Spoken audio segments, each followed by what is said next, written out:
దశలో భాగంగా ఈ గ్రామానికి ఈ గ్రామానికి రావడం జరిగింది.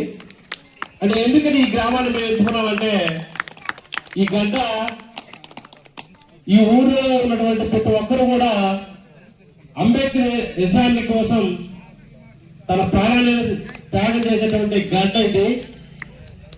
అంబేద్కరిజం మీద మంచి అవగాహన ఉన్నటువంటి ఏరియా ఊరు కాబట్టి అందులో ఇక్కడ ప్రతి ఒక్కరు కూడా మంచి హృదయం కలిగినటువంటి వ్యక్తులు, మంచి ఆలోచన శక్తి కలిగినటువంటి వ్యక్తులు, రాజకీయాలకు కుల మతాలకు అతీతంగా పనిచేసేటువంటి వ్యక్తులు ఈ ఊర్లో ఉన్న కారణంగా ఈ ఊరిని మా రాష్ట్ర అధ్యక్షులు ఎన్నుకోవడం జరిగింది.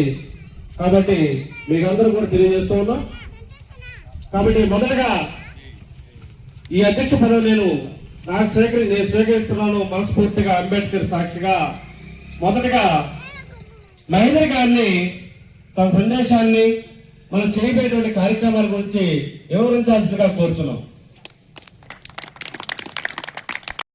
నీతున్నటువంటి బోధకుడు గ్రహించడు అంటే వదిలేస్తాడు, తీసుకోడు. ఎవరైతే వదిలేస్తాడో గ్రహించకుండా పోతాడో వాడు అంటే జనాభా పరిగెత్తారు.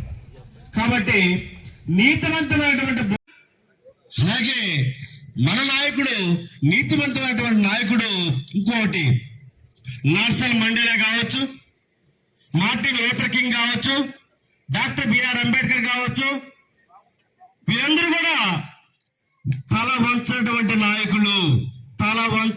నాయకులు, ఎప్పుడు కూడా వేరే వాళ్ళ దగ్గర తల వంచినటువంటి నాయకులు. మేము కూడా ఎతికి అలాంటి నాయకులు ఎవరు అంటే మేజర్ మాధవ్ గారు never bend in front of any others. ఎవరి ముందర కూడా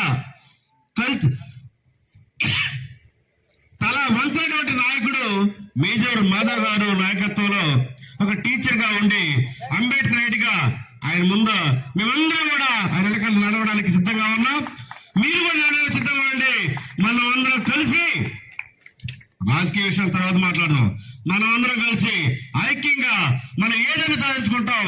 నెక్స్ట్ తదుపరి భాగంగా మన రాష్ట్ర అధ్యక్షులు మాట్లాడాల్సిందిగా కోరుచున్నాం.